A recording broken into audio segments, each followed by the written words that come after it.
안녕하세요. 오늘의 동아아산 건강 강좌는 협심증과 심근경색증을 주제로 준비했습니다. 저는 서울 아산병원 심장내과 강도윤 교수입니다. 먼저 오늘의 내용을 소개해 드리겠습니다. 먼저 협심증과 심근경색증 어떤 병인가요? 한번 제가 간단히 말씀드리고요.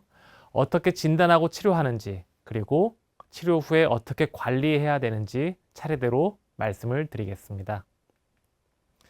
먼저 협심증과 심근경색증, 병 이름이 조금 어렵죠? 어떤 병인지 말씀드리겠습니다.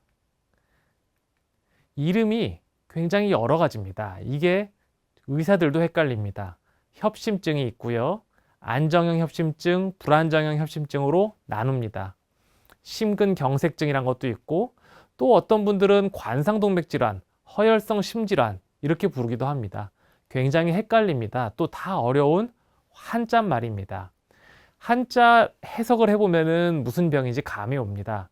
협심증, 좁을협, 심장심, 증세증, 우리말로 가슴조임증이라고도 합니다. 심장이 조이는 병이구나, 딱 감이 오실 겁니다. 영어로도 이제 흉통을 말하는 엔자이나, 그냥 이렇게 부릅니다. 가슴이 아픈 증세입니다. 심근경색증은 심장의 근육이 경색, 막히는 병입니다. 뭔가 심장에 뭔가가 막혀서 문제가 생기는구나. 다음, 관상동맥질환은 관상동맥에 병이 있는 거고요. 관상동맥은 갓관 형상상에서 간 모양, 일반적으로는 왕관 모양입니다. 왕관 모양의 동맥에 문제가 생겼구나, 이렇게 생각이 드실 거고요.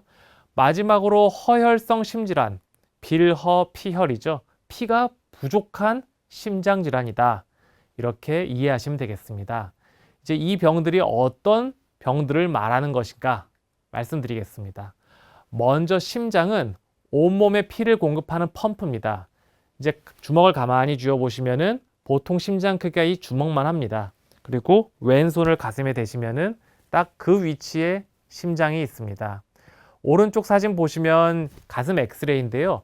가운데 하얗게 동그란 게 보이시죠? 저걸 보고 저게 뭡니까 하시는 분들이 계십니다. 저게 바로 심장입니다. 이게 정상 크기의 심장이고요. 심장이 안 좋아서 병이 들면 저 심장이 점점 커지게 됩니다.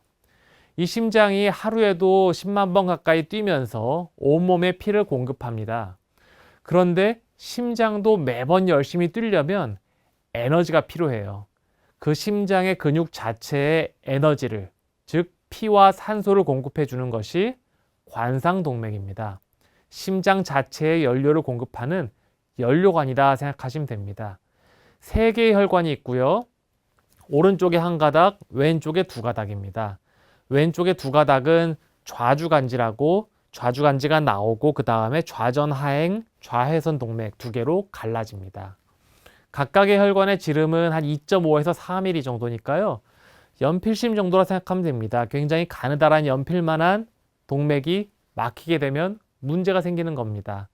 이 혈관 모양들을 뒤집어서 머리에 쓴다고 생각해 보면 꼭 왕관 같습니다.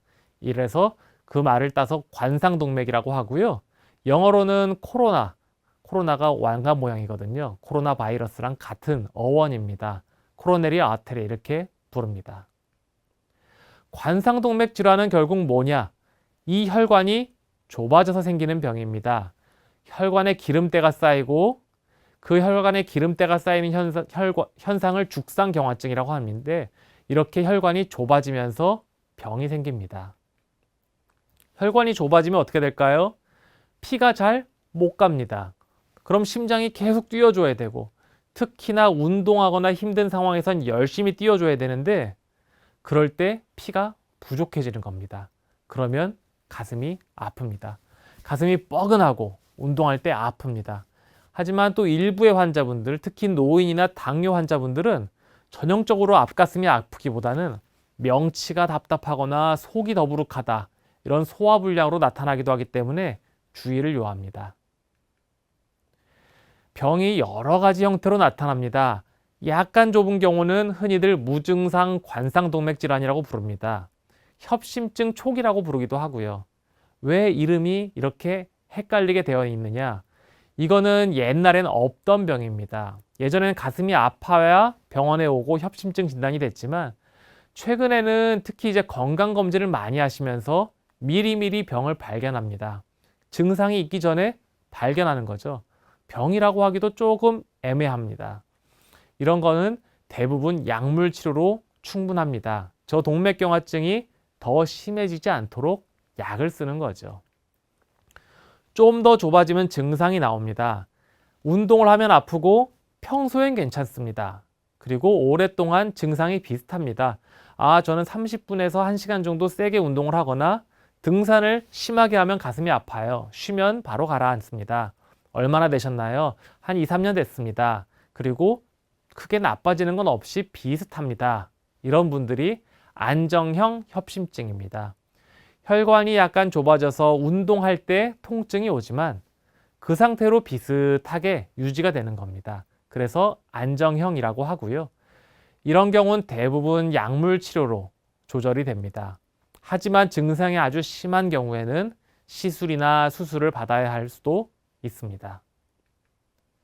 아주 많이 좁아지면 불안정해집니다. 그걸 불안정형 협심증이라고 하고요.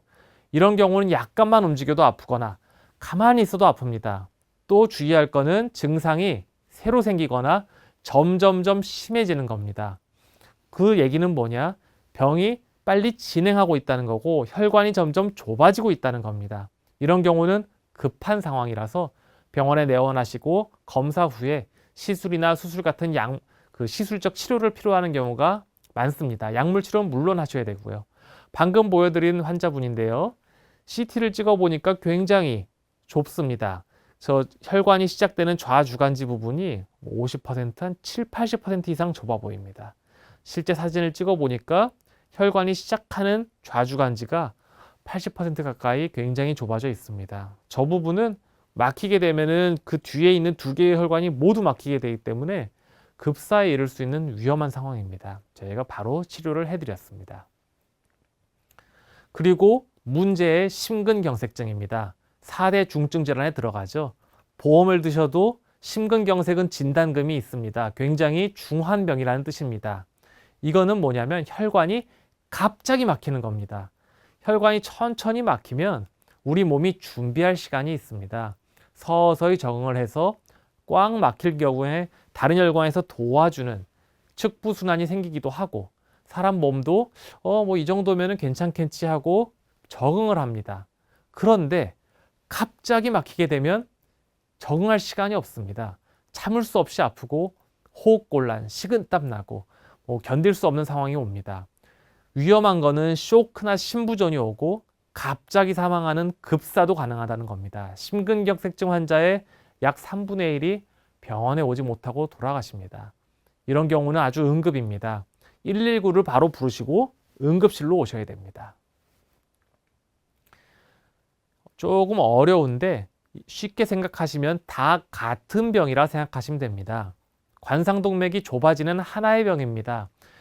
약간 좁아지면 무증상 관상동맥 질환, 조금 더 좁아지면 안정형 협심증, 더 많이 좁아지면 불안정형 협심증, 갑자기 심하게 좁아지거나 막히면 심근경색증, 이거는 심장 근육이 죽어나가는 그런 상태입니다. 왜 혈관이 좁아질까요? 그거를 죽상경화증이라고 부릅니다. 혈관 안에 지금 그림에서 보이듯이 조금씩 기름때가 쌓이는 겁니다. 혈관 내막에 지방이 축적되고 염증이 생기고 그러다가 갑자기 심해지거나 톡 터지면은 혈전이 생기면서 혈관이 막힙니다. 악화 요인은 고령의 나이, 그리고 남성, 그리고 운동 부족, 비만, 흡연, 그리고 당뇨나 고혈압, 고지혈증이 있습니다. 우리가 당뇨나 고혈압, 고지혈증을 치료하는 이유, 담배를 끊어야 되는 이유, 바로 이 죽상경화증의 발생을 막기 위함입니다. 이 죽상경화증은 만병의 근원입니다. 특히나 나이가 드시면서 계속 혈관에 기름때가 쌓이는 거기 때문에 모든 곳에 발생할 수가 있습니다. 다 같은 병이에요. 가슴의 혈관이 좁아지면 협심증, 심근경색증, 목이나 뇌 혈관이 좁아지면 뇌경색, 경동맥 질환, 팔다리의 혈관이 좁아지면 말초혈관 질환, 그리고 콩팥의 혈관이 좁아지면서 콩팥 기능이 나빠지면 신동맥 협착증, 만성심부전증, 온몸의 모든 곳에 기름때가 쌓이는 겁니다. 이런 불청객들이 함께 찾아옵니다. 그러면 협심증, 심근경색증으로 돌아가서 언제 의심을 해야 되나요? 일단 가슴이 아픈 겁니다. 가슴이 약간 아프고 그냥 좋아진다 그러면은 크게 걱정할 상황은 아니니까 병원에 천천히 가셔도 됩니다. 하지만 가운데나 왼쪽 가슴이 누르듯이 조이듯이 고춧가루 뿌린 듯이 아프고 운동이나 힘든 일을 할 때 스트레스 받을 때 아팠다가 쉬면 나아지고 또는 병원에서 받은 니트로그리세린 설화정을 먹으면 나아지고 그리고 특히 이 증상이 점점점 심해지면 위중한 상황입니다. 서둘러 병원에 내원하셔야 됩니다. 그리고 위험한 상황이 있습니다. 가만히 있어도 아프다, 견딜 수가 없다, 숨이 차다, 식은땀을 주르륵 흘리고 어지러워한다. 그리고 내가 이런 통증은 처음 겪어본다. 또는 휴식을 하거나 니트로그리센을 투여해도 호전이 없다.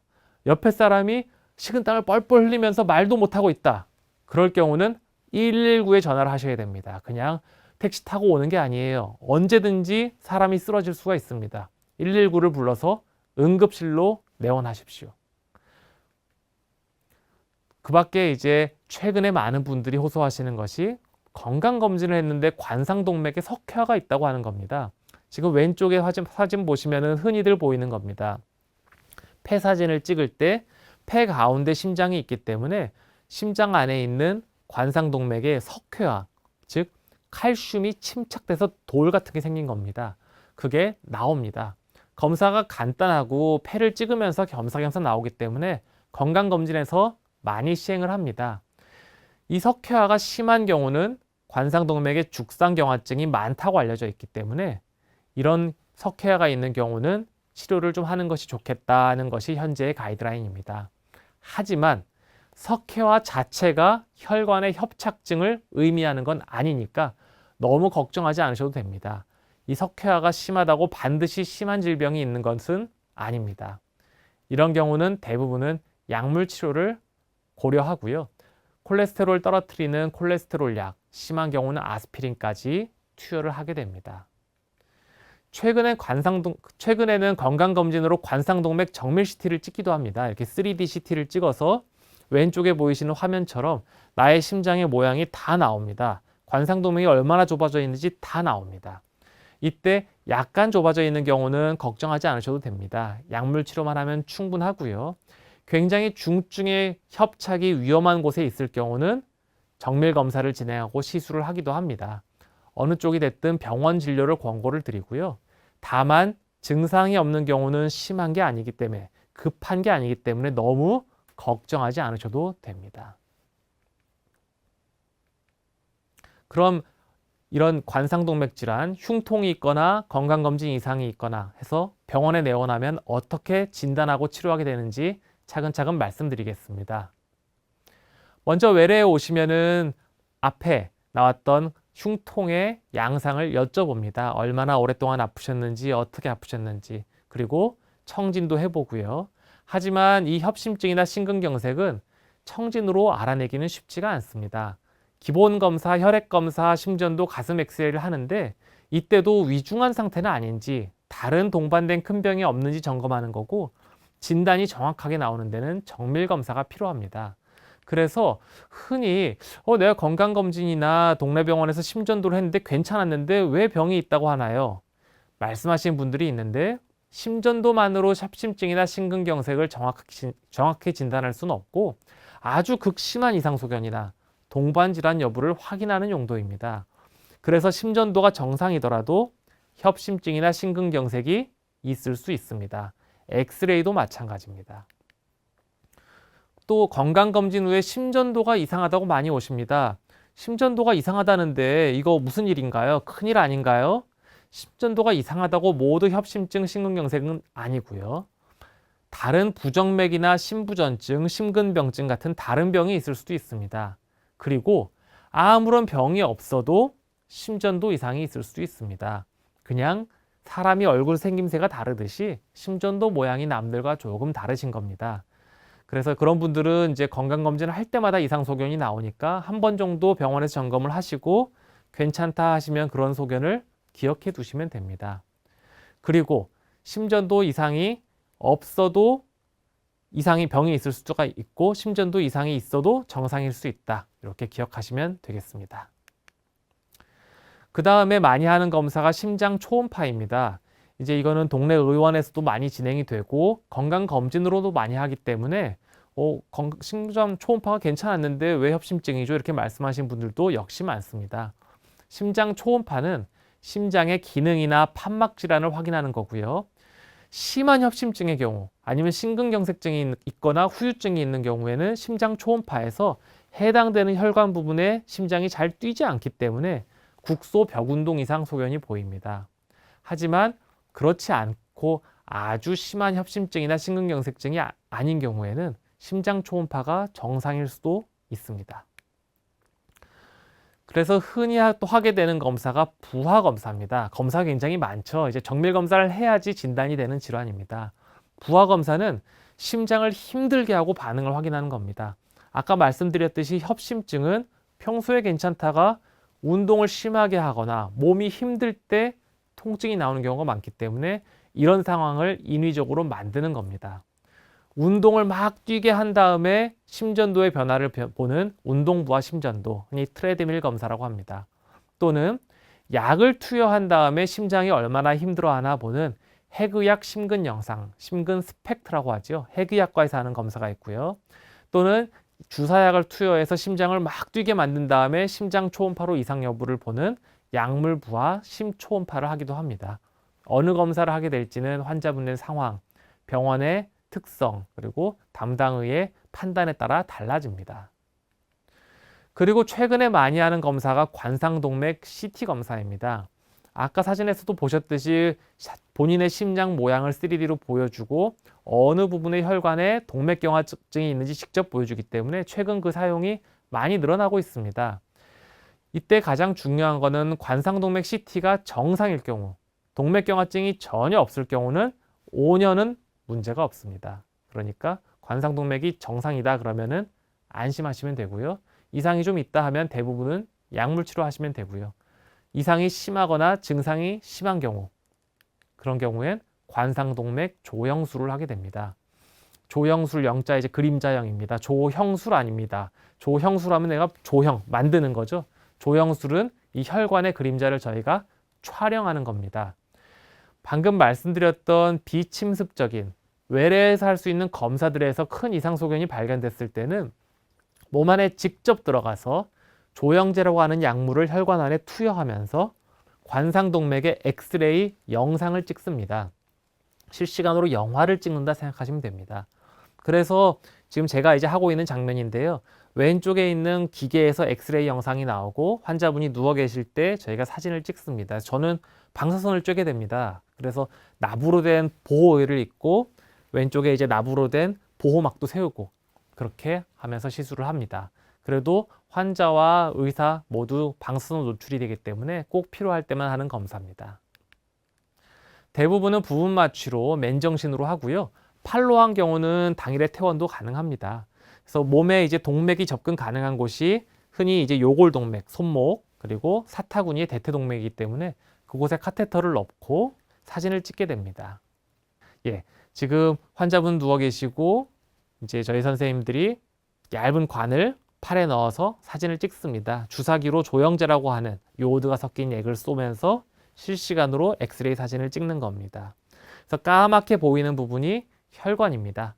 그리고 이제 저렇게 까맣게 보이는 혈관이 지금은 거의 정상으로 보이고 다른 혈관은 또 좁은 부분이 살짝씩 보입니다. 저때 내경이 얼마나 좁아졌는가를 보고 판단을 하게 됩니다.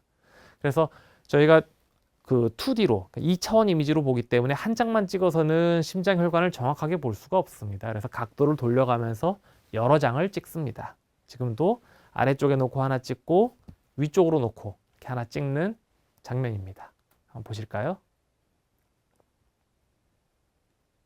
사진을 찍는 장면입니다. 이렇게 살짝 테스트를 해서 이렇게 찍으면 되겠구나 이렇게 사진을 찍는 겁니다. 놓고 약을 쏘면서 엑스레이를 쭉 쏴서 사진을 찍습니다. 그래서 정상 혈관의 경우는 이렇게 보입니다. 지금 보시듯이 까맣게 조영제가 차는데 좁아 보이거나 하는 부분이 전혀 없죠. 이게 병든 혈관입니다. 왼쪽 보시면 혈관에 잘 가다가 갑자기 확 좁아진 부분이 보이시죠?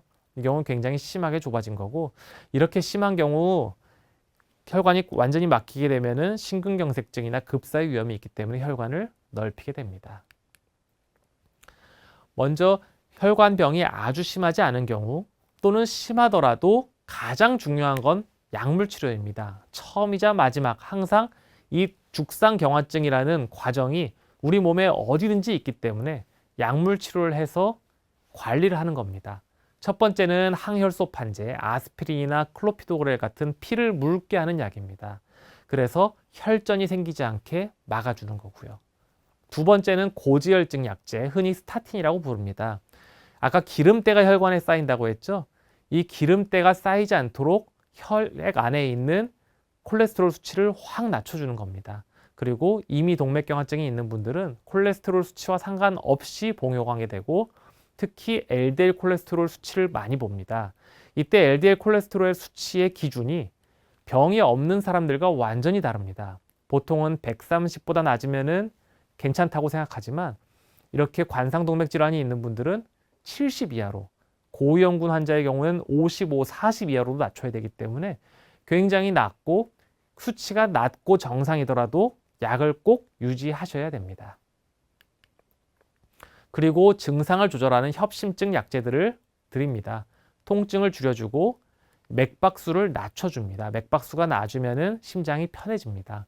베타 차단제나 칼슘 채널 차단제, 질산염 제제 등을 쓰고 맥박수를 한 60회 전후로 좀 낮추는 경우가 많습니다. 그리고 죽상경화증이 진행하지 않도록 기저질환, 당뇨나 고혈압을 치료하는 약제를 함께 사용합니다. 그리고 혈관벽이 아주 심하게 좁아졌거나 증상이 조절되지 않을 경우는 시술이나 수술로 치료를 합니다. 시술은 먼저 풍선을 써서 혈관을 넓히고요.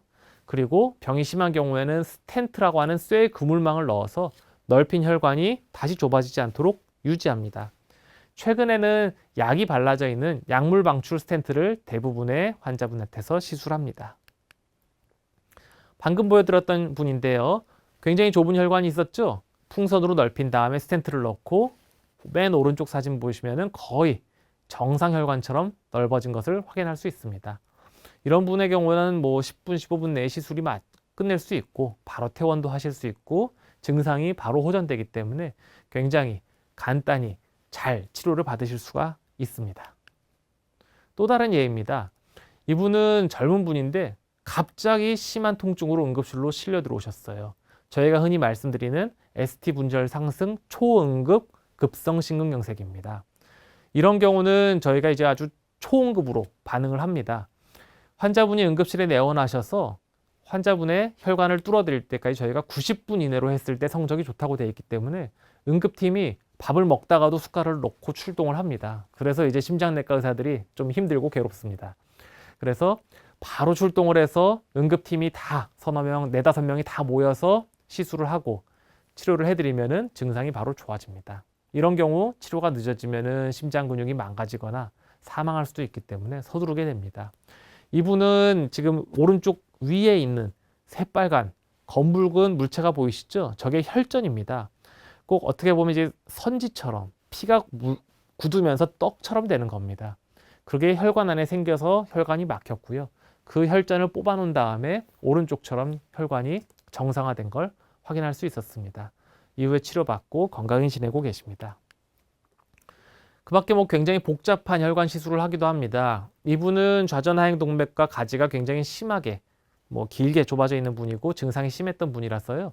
스텐트를 여러 개 삽입하고 이제 아주 혈관이 좋아 보이죠. 스텐트가 이제 두세 개 이상 들어갔던 복잡한 시술입니다. 이렇게 스텐트 치료를 하면은 환자분이 빨리 회복하고 건강하게 지내실 수가 있어서 최근에는 대부분의 환자분들이 스텐트 치료를 받고 있습니다. 이때 최근에 이제 중요하게 나오는 것이 꼭 필요한 부분만 골라서 치료하는 겁니다. 예전에는 좁아 보이는 거를 다 치료해 주는 것이 좋지 않겠느냐. 환자분들 생각도 그래요. 좁은 게 몸 안에 있으면은 이게 찝찝하지 않느냐. 넓혀달라, 스텐트를 넣어달라 말씀하시는데요.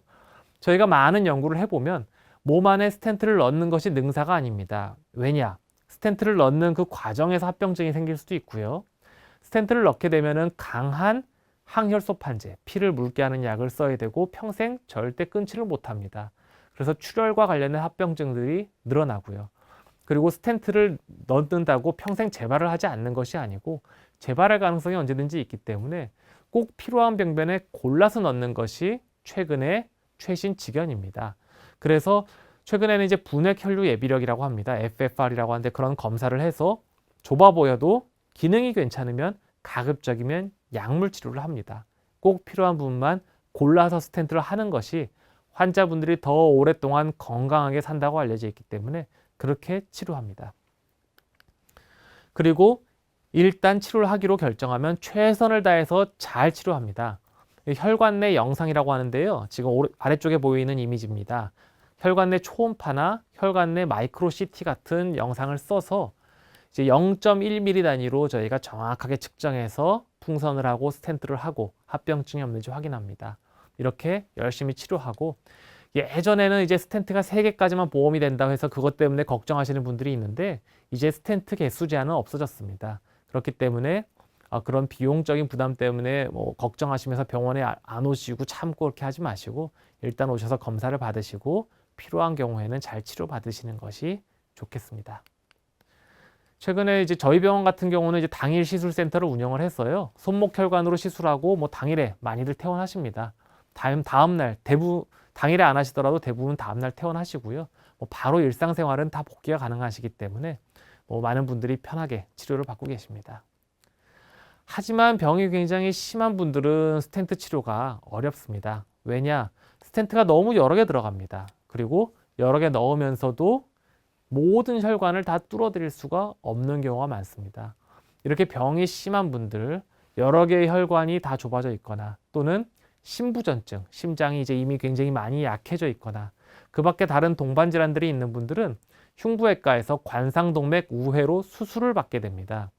가슴 가운데 복장뼈라고 하죠. 흉골을 절제한 후에 여러 혈관들을 안에서 뚫는 게 아니고 밖에서 다른 혈관들을 갖다가 붙여주는 겁니다. 한 번 연 김에 3개, 4개, 5개 다 붙여주는 거죠. 그러면 추가적으로 혈류가 생기기 때문에 환자분들의 증상이 호전되고 장기적인 성적이 좋습니다. 그래서 시술을 하게 될지 수술을 하게 될지 약물 치료를 하게 될지 검사 후에 이제 환자와 의사가 충분히 상의하여 결정을 하게 됩니다. 최근에는 이제 하이브리드 수술 그리고 시술을 같이 하는 경우도 있습니다. 최소 침습 수술 미드캡이라고 하는데요. 이제 좌전 하행 동맥, 아까 말씀드렸던 3개의 동맥 중에 가장 크고 중요한 동맥입니다. 그 부분은 수술의 효과가 굉장히 좋고 가슴을 약간만 열고도 수술로 붙일 수가 있습니다. 그런 부분은 최소 침습 수술로 치료한 다음에 다른 혈관들은 스텐트로 치료하는 경우도 있습니다. 이런 것들은 이제 아직 많이 행해지진 않지만 최신 그 치료로서 아마 점점 늘어날 거라 생각을 하고 있습니다. 그 밖에 가슴이 아픈데 다른 종류의 질환들도 있습니다. 많이들 들어보셨을 거라 생각합니다. 이제 변이형 협심증이란 게 있습니다. 평소에는 혈관이 정상인데요. 스트레스를 받으면 주로 음주, 흡연, 그리고 아주 추운 날 정신적 스트레스를 받거나 하는 상황에서 다리에 쥐가 나듯이 혈관의 근육이 쥐가 나는 겁니다. 막 경련해서 쪼이면서 좁아지는 겁니다. 이러다가 약을 들이거나 아니면 스트레스가 풀리면 풀리는 거지요. 이는 이제 에르고노빈 부하 조영술이나 심초음파 등을 해서 혈관에 자극을 준 다음에 혈관이 좁아지는가 확인해서 진단을 합니다. 가장 중요한 치료는 금주입니다. 술을 드시고 다음날 새벽, 다음날 아침에 아픈 분들이 대부분입니다. 술과 담배를 끊고 혈관 확장제를 투여하면 건강하게 생활할 수 있습니다. 그 밖에 가슴이 아픈 다른 상황들이 있습니다. 미세혈관 협심증이라고 사진은 다 괜찮고 혈관은 괜찮은데 기능이 떨어지면서 아픈 경우도 있고요. 그 밖에 다른 중증 심장질환으로 심부전증, 부정맥 또는 대동맥 박리증 같은 위중한 병도 있습니다. 폐가 아파서 가슴이 아픈 경우도 있습니다. 폐고혈압, 폐렴, 폐색전증 등이 있을 때도 가슴이 아플 수 있습니다. 그 밖에 중증 질환이 아니지만 가슴이 아픈 분들이 사실은 더 많습니다. 위식도 역류증이라고요. 식도가 심장 뒤로 바로 지나가는데 이 식도에 통증이 생길 경우 사람은 그 심장 통증이나 식도 통증을 구분하기가 어렵습니다. 그래서 위식도 역류증 때문에 가슴이 아픈 분들이 상당히 많습니다. 그리고 가슴 근육이나 뼈 때문에 가슴이 아픈 분들도 많습니다. 푸시업을 많이 했다, 무거운 걸 들었다, 턱걸이를 했다, 또는 어디를 부딪혔다든가 무리한 후에 아프다. 그런 경우는 근골격계 질환에 의한 경우도 많습니다. 이런 경우는 대부분 운동과 상관없이 그냥 계속 아프거나 뭐 배고플 때 아프거나 이렇게 팔을 좀 쓰거나 할 때 아프거나 이런 경우로 나타나기 때문에 크게 걱정은 안 하셔도 되고요. 아까 말씀드렸듯이 운동을 할 때 아파지고 쉬면 나아지는 그런 심장 통증이 전형적인 협심증 통증이니까 그걸 기억하시면 되겠습니다. 하지만 이것들을 정밀 검사 없이 구분하기는 좀 어렵습니다. 그렇기 때문에 가슴이 아프면 일단 병원에 오셔서 검사를 받아 보시는 것을 추천을 드립니다. 이제 굉장히 쭉 오시느라 정신이 없으시죠? 마지막 단원입니다. 치료 후에 어떻게 관리해야 될지, 약물 치료를 하시든지 스텐트 치료를 하셨든지 또는 수술을 하셨든지 어느 쪽이든지 중요한 거는 약을 평생 드시면서 관리해야 된다는 겁니다. 많이들 물어보십니다. 약을 평생 먹어야 되나요? 답변은 네, 이건 평생 관리해야 하는 만성질환입니다. 아까 말씀드렸듯이 죽상경화라는 거는 연세가 드시면서 몸 안에 기름때가 쌓이는 질환입니다. 이거를 멈추거나 혈관을 완전히 젊은 상태로 돌려놓을 수 있는 방법이 아직 현대에는 없습니다. 그렇기 때문에 더 진행하지 않도록 약을 쓰면서 병의 진행을 늦추는 것이 유일한 치료 방법이고요. 오래 먹어도 괜찮나요? 물어보시는데요. 오래 먹어도 괜찮은 게 아니고요. 오래 먹어야 괜찮으신 겁니다. 그 차이를 반드시 이해하시기를 바랍니다. 그리고 많이들 물어보세요. 뭘 먹어야 되나요? 무슨 음식이 좋나요? 사실 먹어서 좋아지는 건 없습니다. 이 병은 현대인의 병이에요. 많이 드시고 영양이 많기 때문에 기름때가 여기저기 가서 쌓이는 겁니다. 뭘 더 먹어서 영양 보충을 해서 좋아지는 건 없습니다. 오히려 적게 드셔야 됩니다. 가장 이제 줄이라고 말씀드리는 것이 탄수화물입니다.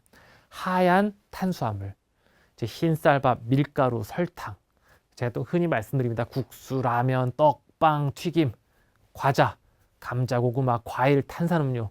그럼 이제 말씀하시죠. 뭘 먹고 살아야 되나요? 그 당연히 이해합니다. 다들 맛있는 음식이고 저도 좋아하는 음식들이거든요. 그런 것들을 좀 줄이시고 채소와 단백질을 늘리는 식사를 위주로 약간 전환을 하시면 됩니다. 완전히 곡기를 끊으시라는 게 아니고요. 잡곡밥 위주, 탄수화물은 적게 드시는 식사를 하시면 되고 일반적인 식사를 하시면 됩니다. 제가 말씀드렸을 때 완전히 막 음식을 저는 거의 안 먹겠습니다. 이런 분들이 있거든요. 그러면 또 영양실조가 생기겠죠. 우리나라의 일반적인 식단은 대부분 괜찮습니다. 일반적인 식사를 하시고 밥을 좀 줄이시고 저염식이 좋기 때문에 국을 드실 때 건더기 드시고 국물은 남기시는 게 좋습니다. 영양제 많이 물어보십니다. 영양제 먹어야 되나요? 사실 별로 추천하지 않습니다. 꼭 필요한 건 병원에서 드립니다. 오메가3 가장 많이 물어보시는 건데요. 관상동맥 질환으로 콜레스테롤 약인 스타틴을 드시는 분은 오메가3를 추가적으로 드셨을 때 얻는 이득이 거의 없습니다. 그냥 병원에서 드리는 약 잘 드시고 운동 열심히 하시면 충분합니다. 그리고 무엇보다 가장 중요한 건 담배를 끊는 겁니다. 금연은 관상동맥 질환뿐만 아니라 모든 혈관 질환의 가장 중요한 위험 요인이고요. 모든 암을 일으키는 원인입니다. 백해무익합니다. 오늘 지금 이 강의를 듣는 지금 바로 시작하시고요. 담배를 끊고 1년이 지나면은 위험도가 굉장히 낮아지고요. 예를 들면 10년이 지나면 한 번도 피지 않았던 사람과 비슷해집니다. 내가 나이가 벌써 60인데 뭘 벌써 끊어 70 상관없지. 하지만 요즘은 80, 90까지 다들 사십니다. 지금 끊으셔야지 건강한 70대를 맞이하시는 겁니다. 그리고 중요한 것이 운동입니다. 심장 환자분들 운동은 유산소 운동을 추천을 합니다. 걷기, 가볍게 달리기, 수영, 자전거 이런 거죠. 이제 뭐 굉장히 심하게 하는 이제 웨이트 올리는 중량 운동은 뭐 특히 심근경색 환자분들한테서는 조금 자제하시라고 말씀을 드립니다. 유산소 운동을 주 5회 이상 하루 30분 이상 하시라고 하고요. 약간 땀이 나실 듯한 정도로 운동량을 가져가시면 됩니다. 그냥 천천히 걸으시면 운동이 별로 안 되겠죠. 살짝 빨리도 걸었다가 천천히도 걸었다가 하면서 운동하시는 게 좋고요. 요즘은 많은 병원에서 심장 재활 프로그램을 운영하고 있습니다. 협심증이나 심근경색 앓으신 분들이 어떻게 운동을 재개해야 되나, 어떻게 생활에 복귀해야 되나 걱정하시는 분들이 많은데 이 재활 프로그램에 들어오면 저희가 운동 교육이나 관리를 다 해드립니다. 그리고 많이들 물어보시는 질문 답변해 드리겠습니다. 스텐트 치료 후 뭐뭐 해도 되나요? 먼저 물어보신 게 운동. 말씀드렸죠? 굉장히 좋습니다. 뛰기. 뛰었을 때 스텐트가 빠지지 않나요? 많이 물어보십니다. 저희가 그렇게 대충 넣지 않고요.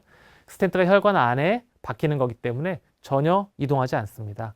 간단히 생각해 보시면 심장 자체가 하루에도 10만 번씩 계속 뛰고 있는데 스텐트가 움직이거나 빠지지 않습니다. 뛰는 거 정도로 문제 없고요. 또 많이 물어보시는 게 특히 남성분들 이제 성교 그리고 발기부전 치료제 사용해도 되느냐 하는 문제입니다. 성교는 운동과 동일하게 생각해서 하시면 되고요. 발기부전 치료제는 드시는 약 중에 이제 이소켓 같은 질산염 제제와 같이 복용하면 쇼크나 어지럼증, 심한 두통이 생길 수가 있습니다. 그런 약을 드시는 동안에는 같이 드시면 안 됩니다. 그렇기 때문에 꼭 이 부분에 대해서는 담당 선생님께 물어보시고 괜찮다라고 했을 경우에만 드시는 것이 좋겠습니다. 굉장히 중요한 얘기입니다, 이건. 그리고 비행기, 보안검색, 엑스레이 걸리지 않나요? 안 걸립니다. 괜찮습니다. 일반 쇠가 아니고 특수 합금이라서 걸리지 않습니다. CT나 MRI 촬영해도 되나요? 촬영하셔도 됩니다. 금속이라 걱정을 하시는데 말씀드렸듯이 특수 합금이라서 그런 뭐 MRI나 이런 거에 이제 뭐 문제가 생기지는 않습니다. 그리고 많은 분들이 이제 문제가 되는 게 치과 치료, 내시경 아니면 수술을 받아야 되는데 아스피린이나 클로피도그레를 끊으라고 합니다. 어떻게 해야 되나요? 라는 질문입니다. 응급이 아니라면 일단은 연기하시는 걸 추천합니다. 시술 직후는 심장이 불안정하고요. 특히 이제 약을 끊었을 때는 스텐트의 혈전증, 스텐트에 다시 막히는 겁니다. 혈전이 껴서. 그런 거 생길 우려가 높고 그 경우에 심한 심근경색증으로 오기 때문에 가급적 연기하시는 것을 추천합니다. 연기할 수 없는 시술이다. 또는 이제 시간이 지나서 치료를 해야겠다. 그때 원칙은 아스피린을 유지하는 겁니다. 아스피린, 클로피도그레를 다 끊었을 때는 혈전증 위험이 올라가기 때문에 쓰면서 하는 것이 원칙인데 쓰면서 하면 피가 많이 나겠죠. 그 부분에 대해서는 시술해 주실 외과 선생님이나 치과 선생님들과 저희 심장내과 선생님들 사이에 어떤 합의가 필요합니다. 그래서 최소 기간을 끊고 한다든가 이런 식으로 저희가 정해드리는데 이게 굉장히 어렵고 환자분마다 상황이 다양하기 때문에 담당 선생님과 꼭 상의하시는 것을 추천합니다. 재발할 수도 있나 많이 물어보십니다. 물론 재발할 수 있습니다. 1년에 2, 3% 정도 재발하시는데요. 이제 스텐트가 그물망이기 때문에 그 사이로 병이 다시 자라 들어오는 겁니다. 원래 심하셨던 분들, 그분들이 재발을 더 많이 하고요. 한번 재발하신 분들은 그 추후 재발률이 좀 더 올라갑니다. 그럼 빼고 다시 넣어주면 안 되나요? 말씀하시는데 말씀드렸듯이 스텐트를 넣게 되면 내 몸과 하나가 되기 때문에 뺄 수는 없습니다. 하지만 재발에도 치료하는 방법이 다 있습니다. 약물을 바르는 풍선으로 넓힌다든가 스텐트를 추가적으로 넣는다든가 아주 심한 경우에는 수술이라는 또 치료 옵션이 있습니다. 그렇기 때문에 뭐 그걸 너무 두려워하실 건 없지만 또 걱정을 하셔야 되는 게 그리고 관리를 잘 하셔야 되는 게 관리를 잘 하시는 분들이 재발률이 낮습니다. 약 잘 드시고 운동하시고 담배 끊으신 분들은 20년, 30년, 길게는 40년, 50년까지도 잘 쓰실 수 있을 거고요. 뭐 제 환자분들 중에서도 20년, 30년 가까이 잘 쓰시는 분들 굉장히 많습니다. 하지만 담배 피시는 분들, 운동 안 하시고 체중 관리 안 하시는 분들, 약을 잘 안 챙겨 드시는 분들은 흔히들 재발을 하시고 응급실로 많이들 실려오십니다. 그러니까 관리 잘 하시는 것 꼭 명심하십시오. 지금까지 말씀드리는 것 간단히 요약해 드리겠습니다.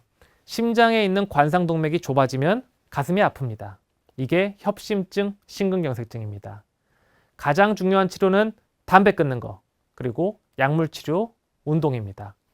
협착이 심한 경우는 중재시술이나 수술로 치료합니다. 그리고 평생 잘 관리하셔야 되는 만성질환입니다. 딱 한 가지만 말씀드리겠습니다. 가슴이 아프다. 특히 굉장히 심하게 아프다. 절대 참지 마시고 얼른 병원에 오십시오. 도저히 참지 못할 정도로 아프다. 또는 옆에 그런 사람이 있다. 바로 119에 연락하셔서 응급실로 오십시오. 그게 한 명의 생명을 살릴 수 있습니다. 경청해 주셔서 감사합니다.